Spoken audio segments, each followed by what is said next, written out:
প্রভু যিশু তাদেরকে বললেন যে শুধুমাত্র এই ফিগ ট্রি নয় বা এই ডুমুর বৃক্ষকে নয়, এর থেকেও বড় কিছু করার সামর্থ্য তোমাদের মধ্যে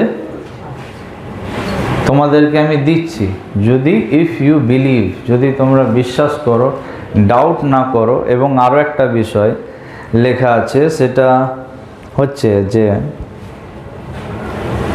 but even if you say to this mountain, যদি এই পর্বতকে বলো কি হতে, স্থানান্তরিত হতে, be lifted up and thrown into the sea, it will be done, it will be done। তো এই পর্বতকে যদি বলো উপরে সমুদ্রে পড়তে, তাহাই হবে, এবং তোমাদের কাছে কিছুই অসাধ্য থাকবে না, তোমাদের পক্ষে কিছুই অসাধ্য থাকবে না। প্রভু আমাদেরকে ডুমুর বৃক্ষের থেকেও গ্রেটার বা বড় বা মহান কাজ করার চাবিকাঠি আমাদেরকে দিচ্ছে, এবং সেটা হচ্ছে কি, বিশ্বাস, ডাউট না করা। এবং তিনি বলছেন যে বলার কথা বলছে, if you say, the title of my sermon, আমার আজকের যেটা সারমন মেসেজ সেটার টাইটেল, ইফ ইউ সে, যদি তুমি কি করো, বলো। তো কেন প্রভু যিশু বললেন যে যদি তুমি বলো? Why Jesus said if you say to this mountain? প্রভু যিশু কেন বলল না? অন্য কিছু কোনো উপায় কেন বলল না? কেন তিনি শুধু বলতেই বললেন? বিকজ আমরা শিখেছি এবং বাইবেল আমাদেরকে শিক্ষা দেয়, এত বাইবেল ভার্স আমি দেখাতে পারি, এত বাইবেল ভার্স, প্রচুর প্রচুর সেইং, বলা বা আমাদের ওয়ার্ডস, আমাদের যে জীব, সেই জীবে বা সেই টাঙ্গে এত পাওয়ার আছে যে সেই জীবকে যখন সেটাকে আমরা পজিটিভলি এবং নেগেটিভলি ব্যবহার করতে পারি, সেটাকে আমরা গড়ে তোলার জন্য ব্যবহার করতে পারি, আবার ভেঙে দেওয়ার জন্য ব্যবহার করতে পারি। আমাদের জীবের দ্বারা আমরা কাউকে হিল করতে পারি, আবার কাউকে আমরা সিক করতে পারি। আমাদের জীবকে ইউজ করে আমরা কারো দিনকে ভালো আবার খারাপও করতে পারি, বুঝছো? আমাদের জীবে এত পাওয়ার আছে। দ্য বুক অফ জেমস সেজ কি এটা ছোট হলেও মহাদর্পের কথা কহে। Yes, the Proverbs 18:21 says death and life are in the power of the tongue, and those who love it will eat its fruit। অর্থাৎ জীবন ও মৃত্যু কোথায় আছে? আমাদের জিভে আছে। যদি সারাদিন তুমি নেগেটিভ কথা বলো, ইট মিনস তোমার জীবনে পজিটিভ কিছু হবে কিভাবে? এবং কোনো ব্যক্তি নেগেটিভ কথা বা ডিস্ট্রাকটিভ কথাবার্তা বা কাউকে ডিসকারেজ করার মতো কথাবার্তা বা ছলনা বাক্য বা যেভাবে সে কথা বলে, কেন বলে? কেননা আবার পিছিয়ে চলে যাচ্ছি যে যখন শাখা দ্রাক্ষালতার সঙ্গে জুড়ে থাকবে না, তো তার কাছ থেকে কিছু ভালো আসতে পারে না। ব্রাঞ্চেস যখন ভাইনের সঙ্গে অ্যালাইন আছে, জুড়ে আছে, তখনই একমাত্র লাইফ ফ্লো হতে পারে। আরো ভালো করে এক্সপ্লেন করি। Jesus said, I am the way, the truth and the life. Jesus said, I am the truth, I am the way, the truth and life. প্রভু যিশু হচ্ছেন কি? জীবন। ওকে, এবং বাইবেল বলছে যে আমরা হচ্ছে কি? ব্রাঞ্চ, শাখা। তো ভেবে দেখো, যদি ওই গাছের যে শাখা প্রশাখা সেগুলোকে যদি কেটে বাদ দিয়ে দেওয়া হয় বা ফেলে দেওয়া হয়, তাহলে কিছু সময়ের জন্য কি হবে? এগুলো দেখতে খুব সবুজ লাগবে, তাই না? কিন্তু বেশ কয়েক ঘন্টা পর আমরা দেখতে পাবো বা একদিন পর আমরা দেখতে পাবো যে সেই ব্রাঞ্চগুলো শুকিয়ে যাচ্ছে। ওয়াই? এর মধ্যে আর লাইফ বা এর মধ্যে আর প্রাণ বা এর মধ্যে আর জীবন নেই। কেন নেই? আলাদা করা হয়েছে। যেটা লাইফের সোর্স, ব্রাঞ্চেসের, সেই সোর্স থেকে তাকে কি করে দেওয়া হয়েছে? আলাদা করা হয়েছে, তাই না? সো আমরা কেন এত নেগেটিভ কথা বলি? আমরা কি জন্য কাউকে মঙ্গল কিছু আমরা বলতে পারি না, কারোর জন্য আমরা গঠনমূলক কিছু বলতে পারি না, আমরা আমাদের মুখ দিয়ে কারো জীবনকে গড়ে তোলার মতো পাওয়ারফুল ওয়ার্ডস কেন বার হয় না? দেখো, ফেক এনকারেজমেন্ট অ্যান্ড ট্রু এনকারেজমেন্টের মধ্যে তো তফাৎ আছে। খারাপকে তো খারাপই বলবো আর ভালোকে ভালোই বলবো, তাই না? কিন্তু যে ব্যক্তি পারে না, সে যেন পারে, তাকে এনকারেজ করা, তার দুর্বলতাগুলোর মধ্যেও তাকে পসিবিলিটিস দেখানো, যে ইউ ক্যান, তুমি পারবে। কেননা আমাদের দুর্বলতায় কি তার পরাক্রম অবস্থান করে। সো যে ব্যক্তি খ্রিস্টের সঙ্গে রুটেড, খ্রিস্টের সঙ্গে অ্যালাইন, সেই ব্যক্তি কি হবে? लाइफर संगे अलाइन, जीवन के साथ वो जुड़ा हुआ है, और जो जीवन के साथ जुड़ा हुआ है उसके टंग से, उसके जीभ से जीवन ही निकलेगा। जे प्रभुर संगे जुड़े आछे तार मुख दिए जीवनी बार होबे। ताई जे कथागुलो, যে সাহসের কথাগুলো বা যত বড় বড় কথা প্রভু যিশু বলতেন, বা যে ইম্পসিবল বা অসাধ্য কথাগুলো প্রভু যিশু বলতেন, সেগুলো আমরা এই কারণেই বলতে পারি না। তার কারণ হচ্ছে যে আমাদের লাইফ সম্পূর্ণরূপে দ্রাক্ষালতার সঙ্গে জুড়ে নেই। We are not completely aligned with the Lord Jesus Christ। তাই যে সমস্ত কথাগুলো প্রভু বলছেন এবং তিনি আমাদেরকে অথরিটিও দিচ্ছেন যে হু এভার বিলিভস ইন মি, যে কেউ আমাকে বিশ্বাস করে সে আমার থেকেও মুঝসে ভি গ্রেটার কাম কর সকতে, আমার থেকেও মহৎ কার্য করবে। কিন্তু এই সাহসটা, এই বিশ্বাসটা তখনই আসবে যখন সোর্সের সঙ্গে আমি জুড়ে থাকব। আমাদের শব্দ প্রভু যিশুর সঙ্গে বা লাইফের সঙ্গে যখন জুড়ে থাকে আর আমরা সেইভাবে তার অনুসারে যখন আমরা কথা বলি, তখন কি হবে? যেটা হচ্ছে না সেটাও হবে, যেটা ইম্পসিবল বিষয় সেটাও হওয়া সম্ভব। তাই প্রভু যিশু বলছেন যে ইফ ইউ সে, প্রথমত তোমরা বা আমরা দেখি যে আমাদের জীবনটা কি খ্রিস্টের সঙ্গে জুড়ে আছে কি না, লাইফের সঙ্গে আছে কিনা, আমাদের সোর্সের সঙ্গে অ্যালাইন আছে কিনা। যদি লাইফ আছে তাহলে কাজ হবে, যদি নেই তাহলে ইউ আর ডেড।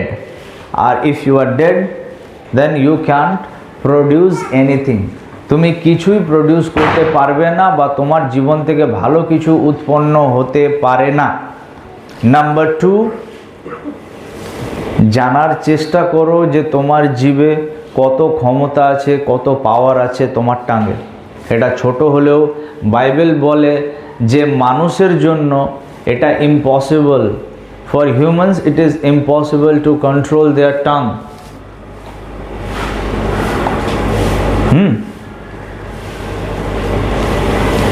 তো তোমার জীবে কত শক্তি, কত সামর্থ্য আছে সেটা জানার চেষ্টা করো। নাম্বার 3, जब इसमें इतना पावर है ही तो इसे सही डायरेक्शन में इस्तेमाल करना सीखना है। এটাকে কোন ডাইরেকশনে আমি ব্যবহার করব আমার কথাবার্তাগুলোকে, এই তিনটে বিষয় একটু ধ্যান দিও, তাহলে আমরা কি হয়ে যাব? যেটা প্রভু বলছেন ইফ ইউ সে, সেগুলো কিন্তু হবে, কিন্তু এই তিনটে বিষয়ের উপর আমাদেরকে কাজ করতে হবে। That is why Bible says death and life are in the power of tongue. জীবন এবং মৃত্যু কোথায় আছে? জিহ্বার অধীন। James chapter 3, 5 and 6. So also the tongue is a small member, yet it boasts of great things. How great a forest is set ablaze by such a small fire, and the tongue is a fire, a world of unrighteousness. এফেসীয় 4 অধ্যায় 29 পদ। তোমাদের মুখ হইতে কোনো প্রকারে কদালাপ বাহির না হোক, মতে গাঁথিয়া তুলিবার জন্য সদালাপ বাহির হইল। প্রয়োজন মতো গাঁথিয়া তোলার মতো কি সদালাপ বার হোক, প্রয়োজন মতো বার হোক। হ্যাঁ, হিতোপদেশ 15 অধ্যায় 4 পদ। স্বাস্থ্যজনক জিহ্বা জীবন বৃক্ষ, জীবন বৃক্ষ, কিন্তু তাহা কিন্তু বিগড়াইয়া গেলে তাহা বিগড়াইয়া গেলে আত্মা ভগ্ন হয়। আত্মা ভগ্ন হয়। মথি 12 অধ্যায় 36 এবং 37 পদ। মানুষ যত অনর্থক কথা বলে বিচার দিনে কি হবে তার সব হিসাব দেনা পড়েগা পরমেশ্বর को। হ্যাঁ, কিন্তু কারণ তোমার বাক্য দ্বারা তোমার বাক্য দ্বারা তুমি নির্দোষ বলিয়া গণিত হইবে, নির্দোষ বলিত গণিত হইবে, আর তোমার বাক্য দ্বারা তোমার বাক্য দ্বারাই তুমি দোষী বলিয়া গণিত হইবে। তুমি দোষী বলিয়া গণিত হইবে। Be careful. বাইবেল সেজ, এই কারণে বাইবেল বলে যারা ওয়াইজ তারা কম কথা বলে, আর মূর্খ যারা তারা অতিরিক্ত কথা বলে। বুঝছো? যারা ওয়াইজ তারা কম কথা বলে, বিকজ তারা জানে যে আমি কি বলছি, আমার এই কথার ইম্প্যাক্ট কত দূর যেতে পারে, আমার এই কথার প্রভাব কত দূর যাবে। কিন্তু যারা মূর্খ তারা বড় বড় করতে থাকে, বকতেই থাকে প্রচুর। তাই বাইবেল বলছে যে by your words you will be justified and by your words you will be condemned. হিতোপদেশ 16 অধ্যায় 24 পদ। মনোহর বাক্য মৌচাকের ন্যায়, তাহা প্রাণের পক্ষে মধুর, তা প্রাণের পক্ষে মধুর, অস্থির পক্ষে স্বাস্থ্যকর। অস্থির পক্ষে স্বাস্থ্যকর। সংহিতা 34 অধ্যায় 13 পদ। তুমি হিংসা হইতে তোমার জিহ্বাকে ও ছলনা বাক্য হইতে তোমার ওষ্ঠকে সাবধানে রাখো। ওকে, সাম 141 ভার্স 3। গীত সংহিতা 141 অধ্যায় 3 পদ। আমার মুখে প্রহরী নিযুক্ত করো, আমার অষ্টাদশের কবাট রক্ষা করো। আমার অষ্টাধরের কবাট কি করো? Okay, so writer of this song 41 is saying, এই গানের বা এই গীতের রচয়িতা যিনি লেখক তিনি বলছেন set a guard over my mouth, আমার মুখে কি করো? প্রহরী। এ আবার কি? আমরা বাড়ির প্রহরী দেখেছি, গার্ড দেখেছি, মুখের প্রহরী দেখেছো কখনো? হয়? হয় না। কিন্তু লেখক বলছে যে আমার ওষ্ঠে কি করো? প্রহরী নিযুক্ত করো। Proverbs chapter 10 verse 19। Too much talk leads to sin. বাক্যের বাহুল্যে অধর্মের অভাব নেই, যে অষ্ট দমন করে সে বুদ্ধিমান। Be sensible and keep your mouth shut. Proverbs chapter 12 verse 14। মনুষ্য আপন মুখের ফল দ্বারা মঙ্গলে তৃপ্ত হয়। বাস। প্রভাবস 12:18। কেউ অবিবেচনার কথা বলে খড়গাঘাতের মতো,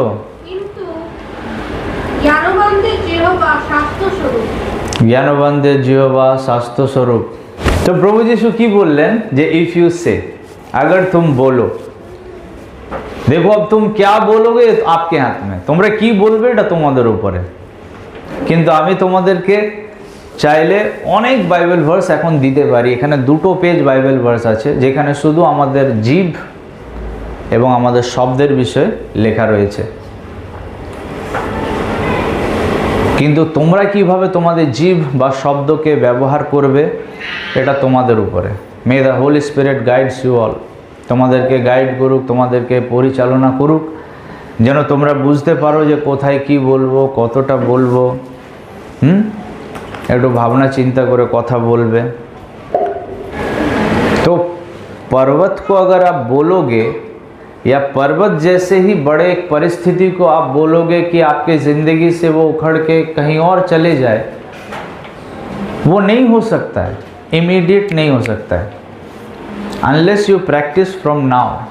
आपको अभी से प्रैक्टिस करना होगा। এখন এই সময় এই অবধি থেকে তোমরা কি করো? প্র্যাকটিস করো কথা বলা। কে কোন ভাষাতে কথা বলে, কে কত বলতে পারে সেটা ম্যাটার করে না, কিন্তু আমাদের ডায়লগ ডেলিভারির ওয়ে কী রকম সেটা ম্যাটার করে। তাই এটাকে মাথায় রেখে প্র্যাকটিস করো এখন থেকে। ঘোষণা করা, প্র্যাকটিস করা, কথা বলতে শেখা, ঈশ্বরের বাক্যের সঙ্গে জুড়ে কথা বলা। যেভাবে প্রভু যীশু কথা বলতেন সেইভাবে কথা বলা। আমি যেভাবে কথা বলছি সেই রকম নয়, যেভাবে খ্রিস্ট কথা বলতেন সেই রকম কথা বলা। এবং যখন এই কথা বলা বা ঘোষণা করা বা টাংকে ব্যবহার করার যখন আমরা সঠিক, যখন এটা আমরা ব্যবহার করতে করতে, এক্সারসাইজ করতে করতে যখন আমরা ধীরে ধীরে পারফেকশনের দিকে এগিয়ে যাব, যত আমরা এটাকে ব্যবহার করব, দেখবে ডুমুর গাছ থেকে হয় তারপরে এত বড়, তারপর এত বড়, তারপর হয়তো পর্বত একদিন স্থানান্তর হবে।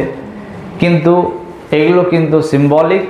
পর্বত স্থানান্তর করার কথা প্রভু যীশু বলছেন না, তিনি বলছেন পর্বতের মতো হেভি।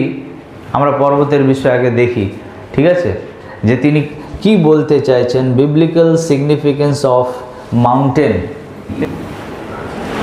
বাইবেল পর্বতের বিষয়ে আমাদেরকে কি বলে, পর্বতের অর্থ কি?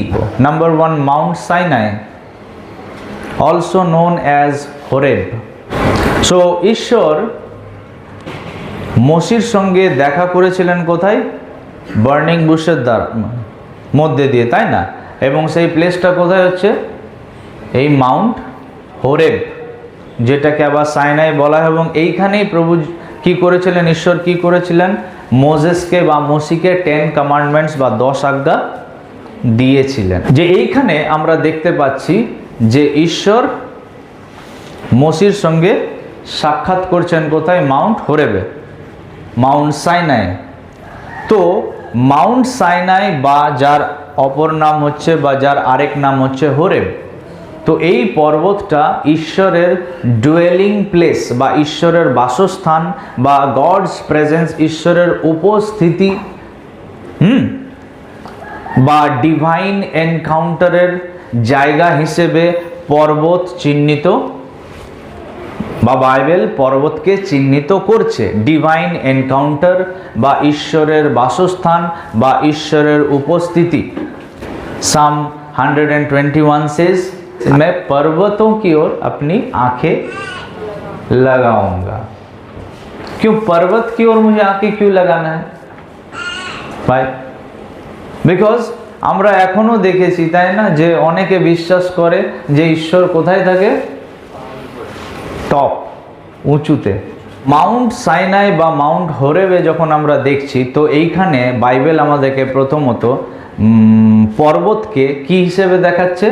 ঈশ্বরের বাসস্থান বা তার উপস্থিতির জায়গা, বা একটা ডিভাইন এনকাউন্টার বা ঐশ্বরিক সাক্ষাৎকারের জায়গা। নাম্বার 2, তো মাউন্ট মরিয়া যে রয়েছে, তোমরা কতজন জানো যে ঈশ্বর অব্রাহামকে কি বলেছিলেন? তোমার একমাত্র যে পুত্র আছে সেই পুত্রকে কি করো? আমার উদ্দেশ্যে স্যাক্রিফাইস করো বা বলিদান করো, আইজ্যাককে। ঠিক, তো তার বিশ্বাসকে পরীক্ষা করার জন্য বা ঈশ্বরের প্রতি তার কত প্রেম সেটা পরীক্ষা করার জন্য ঈশ্বর কি করেছিলেন? অব্রাহামের মহাপরীক্ষা নিয়েছিলেন। পরীক্ষা তো নয়, মহাপরীক্ষা, বাংলাতে লেখা আছে অব্রাহামের মহাপরীক্ষা। তো মাউন্ট মরিয়া আমরা দেখতে পাচ্ছি, যেখানে আবার পরবর্তী সময় became the site of Solomon's temple in Jerusalem, অর্থাৎ যে মন্দির নির্মাণ করা হয়েছিল সেই সাইটটাই হচ্ছে, বা সোলোমনস টেম্পল, যেটা সোলোমন বানিয়েছিলেন যে মন্দিরটা, ওইটাই হচ্ছে সেই মরিয়া যে জায়গাটা বা মরিয়া, মাউন্ট মরিয়া আছে, ওইখানে টেম্পল বানানো হয়েছিল। মাউন্ট মরিয়া বা এইখানে পর্বত আমাদেরকে কি শিক্ষা দিচ্ছে? বাধ্যতা, স্যাক্রিফাইস বা ত্যাগ। যেখানে অব্রাহাম তার একমাত্র পুত্রকে কি করছে? ত্যাগ করার জন্য যাচ্ছে। And powerful mystery of God's provision, আমরা দেখতে পাচ্ছি যে ঈশ্বর এই ঘটনার মধ্যে দিয়ে তার যেটা ফিউচার বা ভবিষ্যতের যেটা পরিকল্পনা, সেটা তিনি কি করছেন, তার একটা শ্যাডো বা তার একটা ছবি আমাদের কাছে রাখছে, যে একইভাবেই ঈশ্বর তার একমাত্র পুত্রকে পাঠাবে এই পৃথিবীতে আমাদের জন্য কি করার জন্য, বলিদান হওয়ার জন্য। হ্যাঁ, 3 নাম্বার হচ্ছে মাউন্ট অলিভস বা জৈতুন পর্বত। এই যে মাউন্ট অলিভ যে আছে বা জৈতুন পর্বত যে আছে, এই জৈতুন পর্বত আমরা বারবার এর নাম আমরা শুনেছি, তাই না? এমনকি দেখো 21 অধ্যায়ের 1 পদেই লেখা আছে জৈতুন পর্বতের নাম। আমরা যে চ্যাপ্টারটা পড়ছি, ওই চ্যাপ্টারে যে অধ্যায়টা আমরা পড়ছি, ওই অধ্যায়ের ফার্স্ট ভার্সেই কি লেখা আছে, মাউন্ট অলিভসের নাম লেখা আছে। সো মাউন্ট অলিভস যে আছে তার নাম অনেকবার এসছে শাস্ত্রে, নিউ টেস্টামেন্টে, এবং আমরা দেখেছি যে প্রভু যিশু তার শিষ্যদেরকে নিয়ে বারবার এই স্থানে চলে যেতেন।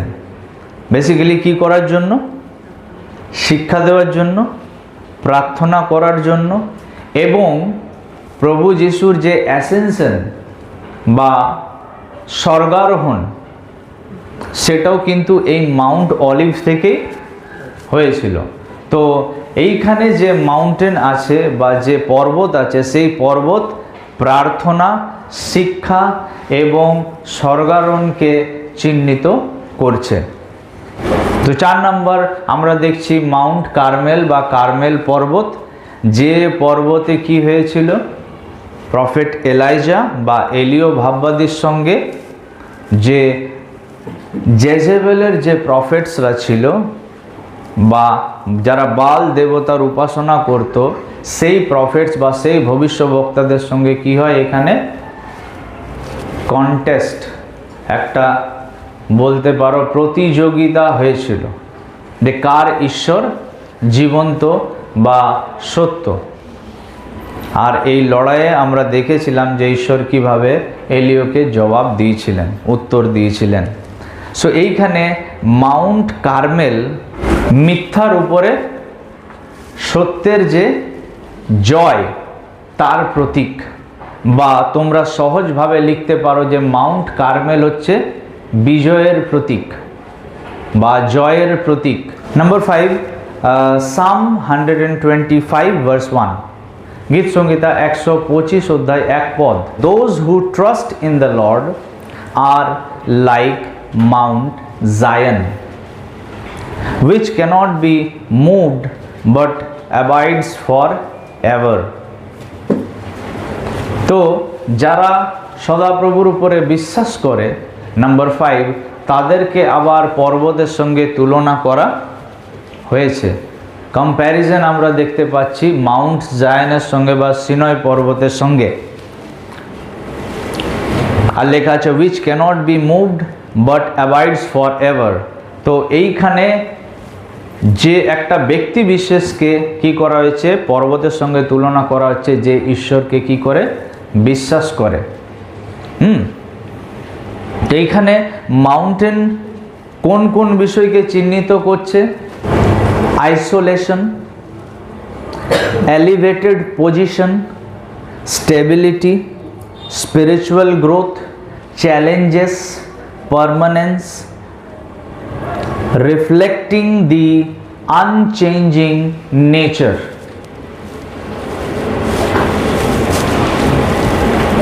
বাইবেল বলছে যারা সদাপ্রভুকে বিশ্বাস করে তারা কি রকম হচ্ছে, সিনয় পর্বতের তুল্য। তো তাদেরকে পর্বতের সঙ্গে কেন তুলনা করা হচ্ছে, কেননা এইখানে পর্বত মানে বোঝানোর চেষ্টা করা হচ্ছে যারা ঈশ্বরকে বিশ্বাস করে তারা কীরকম ব্যক্তি, তারা হচ্ছে স্থির, পার্মানেন্স মানে কি বলবো, স্থায়ী, স্থায়ী, তারা স্থির, তারা স্থায়ী, তারা আইসোলেটেড, তারা তাদেরকে ঈশ্বর কি করেছেন, আলাদা করেছেন। স্টেবিলিটি, দৃঢ়তা বলতে পারো, আনচেঞ্জিং নেচার, তাদের কোনো পরিবর্তন হয় না। এলিভেটেড পজিশন মানে পর্বত যখন আমরা দেখি তখন এইভাবে দেখি কি, हमें ऐसे देखना पड़ता है ना। तो those who trust in the Lord they are like Mount Zion, which means elevated position. एक ऐसे जगह पर परमेश्वर ने आपको लेकर के गया है, এমন একটা জায়গাতে প্রভু তোমাকে তুলেছে যে আমাকে এইভাবে দেখতে হচ্ছে। তো এইখানে মাউন্টেন মানে বা পর্বত মানে এই সমস্ত যে যে আমি বললাম এগুলো তোমাদেরকে, স্পিরিচুয়াল গ্রোথ, বৃদ্ধি, challenges, permanence, reflecting the unchanging nature, elevated position, stability, isolation, এগুলোকে চিহ্নিত করে। আর 6 নম্বরে আমরা চলে আসছি, নাম্বার 6, 6 নম্বরে চলে আসছি আমাদের এখানের মাউন্টেনটা। এই মাউন্টেনের কোনো নাম তো দেওয়া নেই, এই পর্বতের কোনো নাম দেওয়া নেই। So but even if you say to this mountain, be lifted up and thrown into the sea, it will be done. Matthew 21:21. 21:21.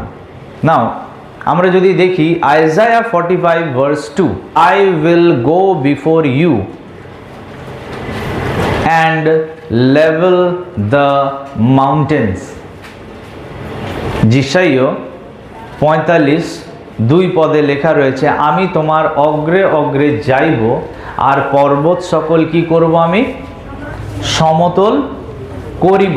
তো এই ক্ষেত্রে বা এই জায়গাতে পর্বতটা যেটা আছে সেই পর্বতটাকে একটা অ্যাজ এ অবস্টেকল, এতক্ষণ পর্যন্ত আমরা যে 5টা পয়েন্ট আমরা দেখলাম বা পড়লাম, তাই না, যতগুলো পয়েন্ট আমরা দেখলাম পড়লাম, এই পয়েন্টগুলোর মধ্যে আমরা শুধু পর্বতের পজিটিভ সাইডগুলোই আমরা খুঁজে পেয়েছি, তাই না। কিন্তু যখন আমরা এই জায়গাটাতে স্পেশালি আসছি ম্যাথিউ 21:21, তখন এইখানে পর্বত কিন্তু অ্যাজ এ অবস্টেকল বা বাধা স্বরূপ চিহ্নিত করা হয়েছে। তাই যিশাইয় তো বলছে 45 অধ্যায় 2 পদে যে আমি তোমার অগ্রে অগ্রে যাব আর পর্বত সকল কি করব, সমতল করব। বোঝা যাচ্ছে পর্বতের মানে কি আমরা শিখলাম 5টা পয়েন্ট, এবং এরপর আমরা এখানে যখন এলাম তখন আমরা দেখছি যে পর্বতকে এখানে অ্যাজ এ অবস্টেকল বা বাধা স্বরূপ দেখা হচ্ছে। আর এই বাধাটা কিন্তু ছোটোখাটো বাধা নয়। কেন? কেননা আমরা জানি পর্বতের বিষয়ে কে জানে না। আমি পর্বতের মানে তোমাদেরকে এইখানেই বলে দিলাম যে পর্বত মানে কি। পর্বত মানে হচ্ছে আইসোলেশন, পর্বত মানে হচ্ছে এলিভেটেড পজিশন, পর্বত মানে হচ্ছে স্টেবিলিটি, স্পিরিচুয়াল গ্রোথ এখন বলছি না, challenges, permanence and reflecting the unchanging nature. তো যখন আমরা এইটাকে এই স্ক্রিপচারটার সঙ্গে যখন আমরা এক্সপ্লেন করব, ব্যাখ্যা করব তার মানে কি, যে বাইবেল বলছে যে যদি তুমি পর্বতটাকে বলো, অর্থাৎ এইখানে যে পর্বতকে একটা অবস্টেকল বা বাধা রূপে দেখানো হয়েছে, তবে বাধাটার সাইজ কিন্তু ফিগ ট্রি বা একটা গাছের মতো নয়, 20 ফিট নয়। আমার কথা বুঝছো? এই বাধাটার সাইজ কত হতে পারে? 8848 মিটারও হতে পারে। কার কথা বললাম? হিমালয়ার peak Everest, mount Everest 8848 metre, ताई ना। ये इससे भी बड़ा हो सकता है। तुम्हारे जो लाइफ का जो प्रॉब्लम है, যে অবস্টেকল আছে তার হাইট এর থেকেও বেশি হতে পারে। ইট মিনস সবার জীবনের অবস্টেকল, সবার লাইফের যে প্রবলেমগুলো রয়েছে তার হাইট কিন্তু সমান নয়। সবাই বলে আমার লাইফের প্রবলেমটা খুব বড় বা গম্ভীর। সবার জীবনের প্রবলেম সমান নয়, সবার লাইফের বাধা সমান নয়, চ্যালেঞ্জেসের যে রূপ বা আকার রয়েছে, ভয়াবহতা রয়েছে, সেটা কিন্তু সবারই জীবনে কি হয়, आलादा आलादा, डिफरेंट। हर किसी के ज़िंदगी में उसका जो प्रॉब्लम है, जो ऑब्स्टेकल है, उसका हाइट हो, उसका लेंथ हो, वो डिफरेंट होता है ना। और पर्वत माने की जो कि अनमुवेबल, যাকে তুমি কি করতে পারবে না, মুভ করতে পারবে না, যাকে সরাতে পারবে না, আনচেঞ্জিং ইন নেচার, उसे आप यहाँ से वहाँ नहीं हटा सकते हो, তাই না? এখান থেকে ওখানে সেই পর্বতটাকে তুমি স্থানান্তরিত করতে পারবে না। তো জাস্ট ইমাজিন এমন একটা আমাদের কাছে সিচুয়েশন বা পরিস্থিতি যেটা ইম্পসিবল, যদি আমি এক কথাই বলি, সেই इम्पॉसिबल যেটা কোনো মানুষের পক্ষে সম্ভব নয়, जो किसी मनुष्य के द्वारा पॉसिबल नहीं है, एक इम्पॉसिबल सा सिचुएशन जिसको भी यीशु मसीह कहते हैं कि इफ़ यू बिलीव इन मी, लेकिन डाउट नहीं कर सकते। যদি বিশ্বাস করো আর ডাউট না করো, তুমি শুধু বলো আর বললে কি হবে, হয়ে যাবে। जो लग रहा है कि इतने दिनों से वो परिस्थिति चेंज नहीं हो रहा है, यू जस्ट से,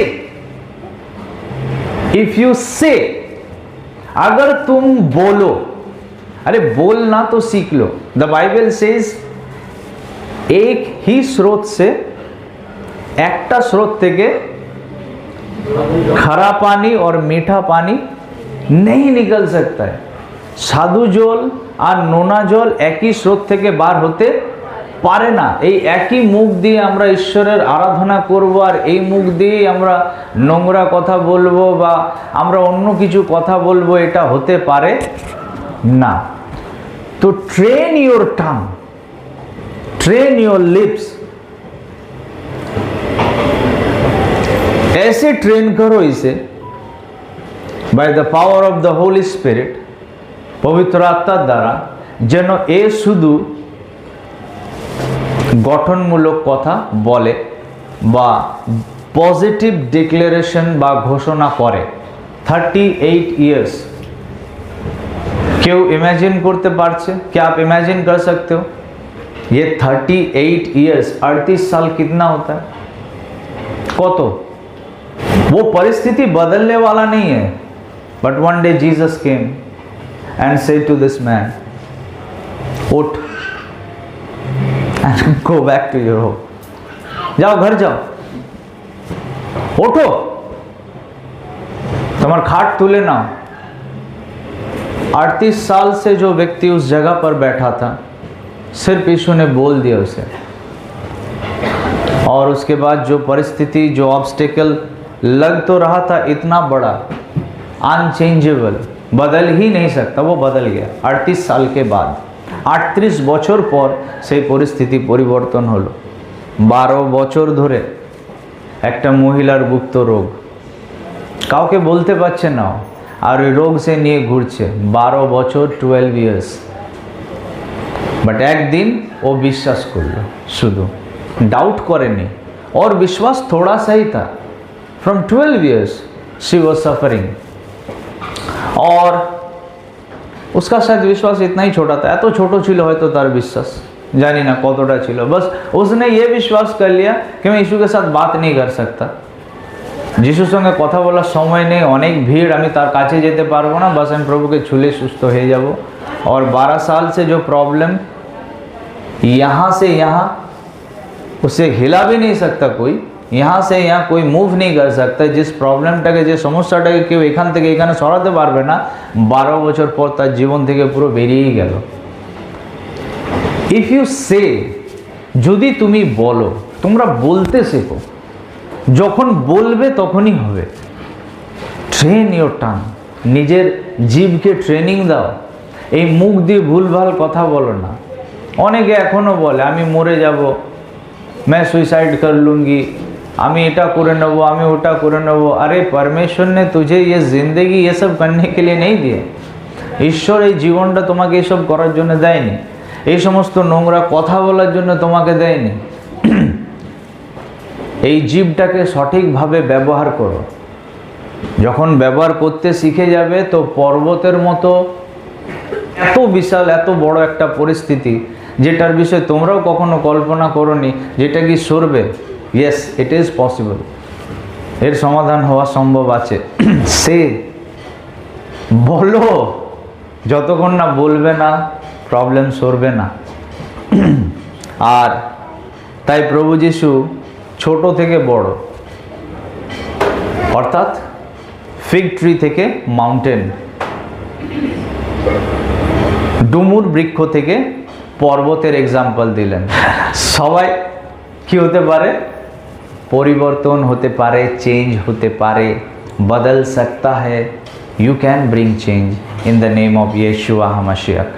प्रभु यीशु मसीह ने कहा, be lifted up and thrown into the sea। উপরে কোথায় বললো পড়তে? কোথায়? প্রভু বলতেই পারতেন যে সমুদ্রে কেন, অন্য কোথাও চলে যাও, কিন্তু সমুদ্রে কেন বলল?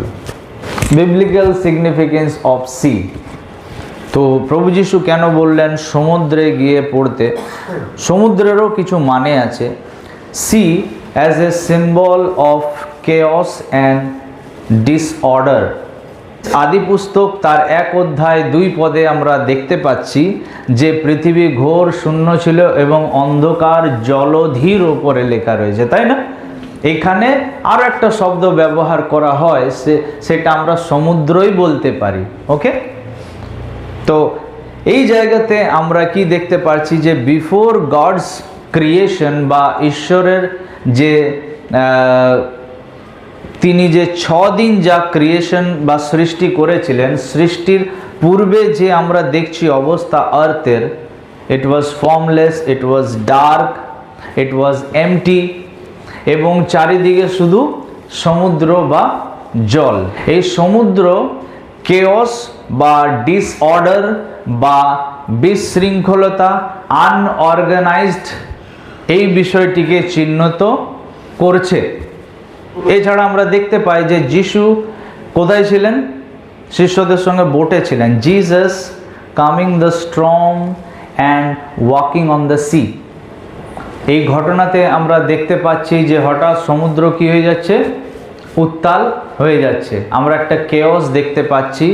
এইখানেও আমরা কি দেখতে পাই? দেন প্রভু যিশু কি করছেন? ঝড়কে ধমক দিচ্ছেন আর সমুদ্র শান্ত হয়ে যাচ্ছে। সমুদ্রকে আমরা কি হিসেবে দেখতে পাই? এখানেও একটা এর কেওস বা ডিসঅর্ডার বা আনঅর্গানাইজড আমরা নেচার দেখতে পাচ্ছি।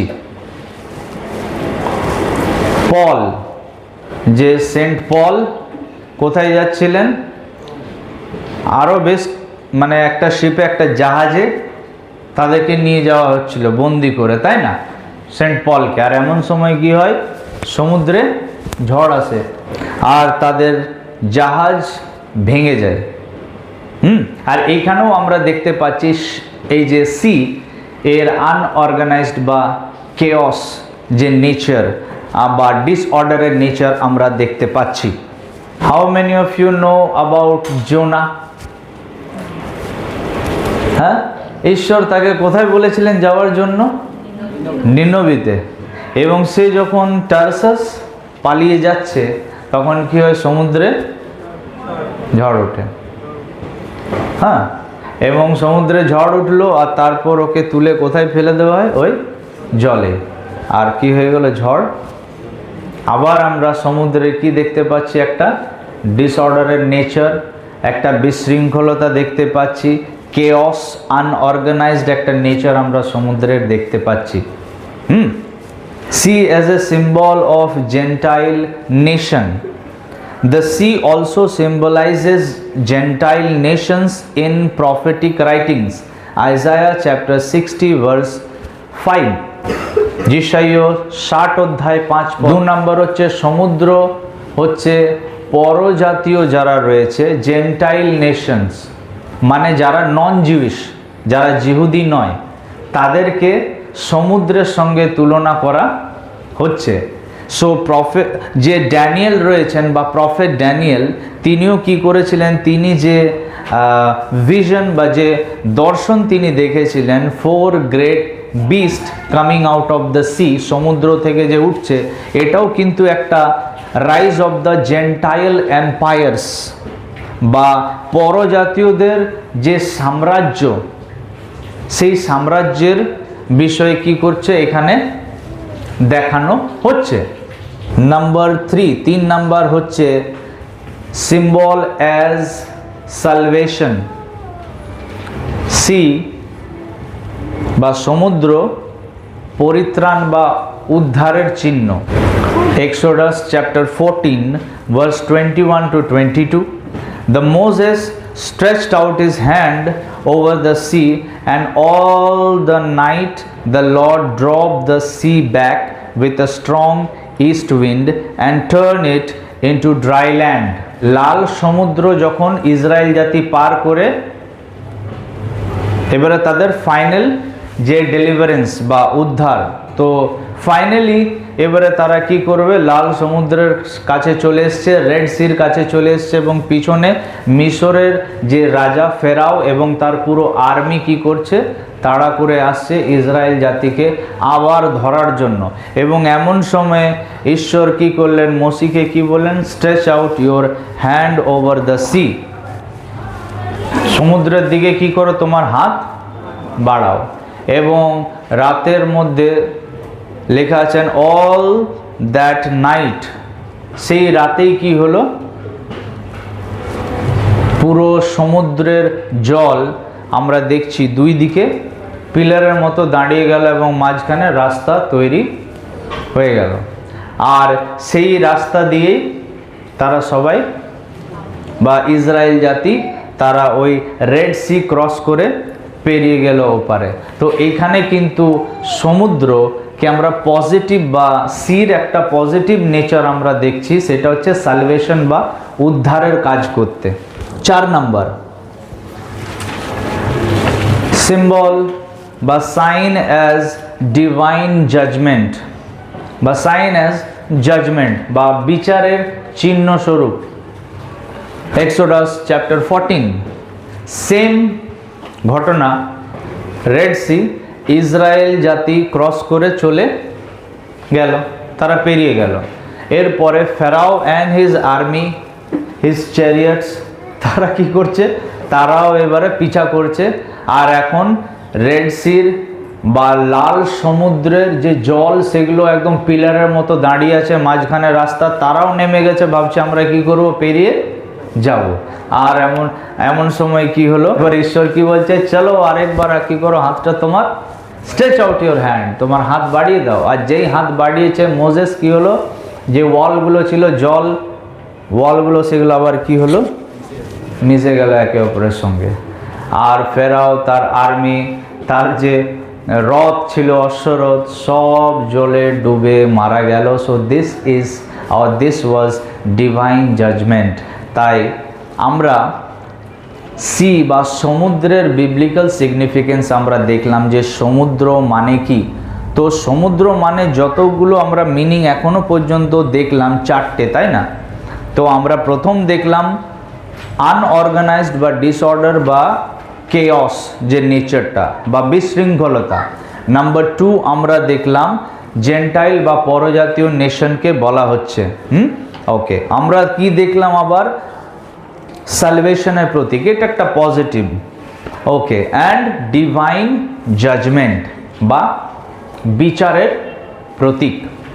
এই জন্যই বললো যে সমুদ্রে গিয়ে পড়তে বলো, কেননা সমুদ্রই হচ্ছে ঈশ্বরের জাজমেন্ট বা বিচারের, তোমার পরিস্থিতির আলটিমেট ডেস্টিনেশন হচ্ছে কোথায়, ঈশ্বরের বিচার। ঈশ্বর চায় যে তিনি যে আমাদেরকে তার প্রতিমূর্তিতে বানিয়েছেন, না যে তার প্রতিমূর্তিকে নষ্ট করে, যে তার প্রতিমূর্তির সঙ্গে ছেড়ছাড় করে, যে তার প্রতিমূর্তিকে কি করে, প্রতিমূর্তির জীবনে ডিসঅর্ডার নিয়ে আসে, কেয়স নিয়ে আসে, বিশৃঙ্খলতা নিয়ে আসে, ঝামেলা নিয়ে আসে, প্রবলেম, অনেক রকমের ব্যারিয়ার্স, বাধা নিয়ে আসে, ট্রাবল নিয়ে আসে। ঈশ্বর কখনো চায় না যে আমরা ওগুলোর মধ্যেই থাকি পড়ে। তাই তিনি কি বলছেন, যে এক কাজ করো, বলতে শুরু করো। তো যার যেখানে স্থান তাকে কি করো, সেখানেই উপরে, সেখানেই ছুঁড়ে ফেলো।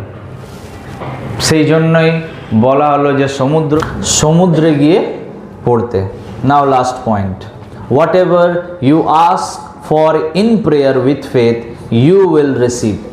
ধ্যান দিয়ে শুনবে, যা কিছু বিশ্বাসপূর্বক চাইবে সেটাই তোমাদের জন্য, সেটাই পাবে। পুরো একদম আমরা কি লাইসেন্স পেয়ে গেছি, আমরা প্রার্থনায় যেটা খুশি যেটা চাইবো যেটা বলবো সেটাই আমরা পেয়ে যাব, তাই তো? হ্যাঁ, এরকমই তো বলছে বাইবেল, जो कुछ मांगोगे मिल जाएगा, whatever. That is why in the beginning I told you कि মাথায় রেখো এই কনভারসেশনটা, এই কথাবার্তাটা কাদের মধ্যে চলছে, কার কার সঙ্গে চলছে, কাদের মধ্যে চলছে? প্রভু যিশু আর তার Jesus, between Jesus and his disciples. তো শুধুমাত্র এই লাইসেন্সটা তাদেরই কাছে আছে যারা প্রভু যিশু খ্রিস্টের ডিসাইপল, যারা শিষ্য, তাদেরই কাছে এই লাইসেন্সটা আছে, তাদেরই অধিকার আছে যে তারা প্রার্থনায় যেটাই চাইবে ঈশ্বর তাদেরকে সেটাই দেবে। কেননা অনলি ডিসাইপল নোজ, একমাত্র শিষ্যই জানে যে তাকে প্রার্থনায় কি চাইতে হবে। যে ডিসাইপল নয় সে জানেই না তাকে কি চাইতে হবে। তাই আমরা অনেক কিছু উল্টো পাল্টা জিনিস চেয়ে থাকি এবং আমরা তার উত্তরই পাই না। ओनली डिसाइपल नोज, एक शिष्य को पता है कि वो अपने गुरु से क्या मांग सकता है और क्या नहीं मांग सकता। मैं क्या बोल रहा हूं समझ में आ रहा है? Only disciple understand the will of his master. তাই আমি শুরুতেই বলে দিলাম যে শুধুমাত্র শিষ্যই জানে যে তার গুরুর ইচ্ছা কি, তার গুরু তাকে কি দিতে পারে আর কি দিতে পারে, তার গুরুর কাছ থেকে সে কি চাইতে পারে আর কি চাইতে পারে না। সেই জন্য একটা শিষ্য জানে যে সে কি তার মাস্টারের কাছে, তার প্রভুর কাছে চাইবে।